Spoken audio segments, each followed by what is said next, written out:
think the offensive line plays in this dynamic offense that Kenny Dillon is bringing in? What impact do you think it can make? I think offensive line for the whole team, every team across the nation has to have a good offensive line in order to be successful. And with what Kenny's putting in, Coach Dillon is putting in, he's making the offensive line really good. Yes, we do our job, but we make the skills look good. We make the running backs look good and all that stuff. What's one thing that you want to improve on going into fall camp? Me personally, I want to get faster. I think Coach Joe's done a really good job with helping me out on speed and stuff like that. But I just want to get faster and stronger, especially before the season. And then what's one thing that you think the team can improve on going into fall camp? I think we just need to be able to have more leaders. I think when adversity hits and when stuff hits the fan, people start to blame each other, but we don't really don't win games like that. So if we were able to listen to one voice, one leader, and we all fall in and we all buy into what he's talking about, then we'll be fine. How does this offense compare to what you did at UNLV, and especially from the center's perspective and what you have to do? I would say it's kind of similar because both my head coach and Coach Dillon are from Oregon, so they both have the same concept.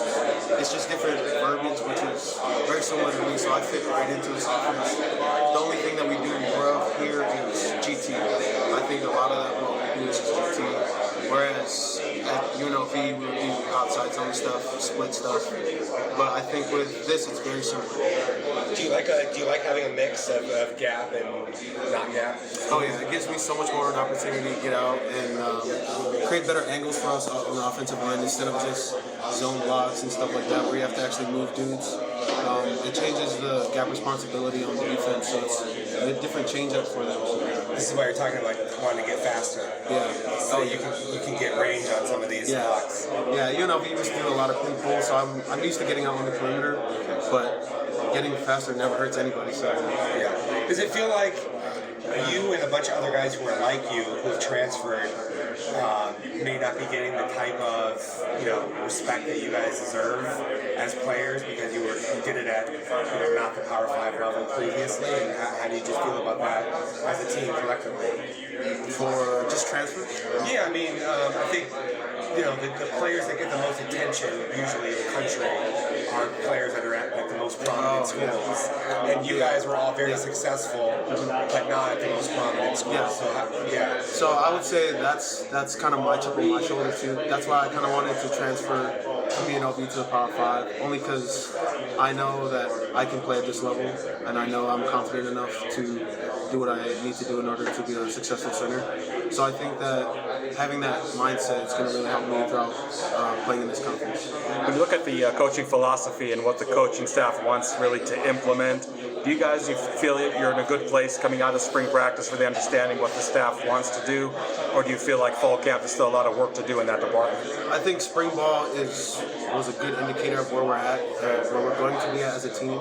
Because at UNLV we didn't have a spring practice when Coach Royal first got there, and that really hurt us in that season. So coming off of with this new head coach and this in the spring semester, and we had our spring ball, I know it's going to help us a lot, especially with the new install. It's going to come more smoothly, and so our chemistry is going to work a lot better now that we kind of played all together.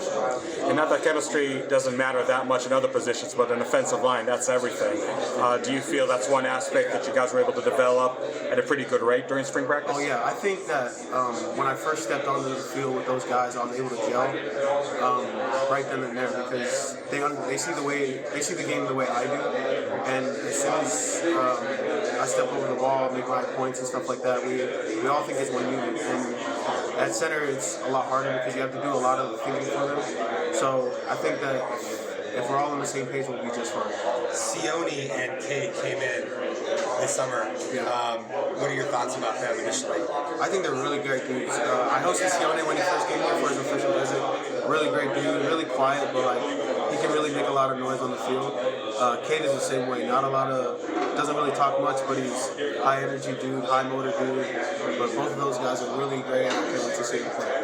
What do you think have been the biggest leaders for you this offseason? I think Joey and I and Emmett and Glass, those 4 dudes, we've really been pushing the standard that what we want to be and when we're going to do it.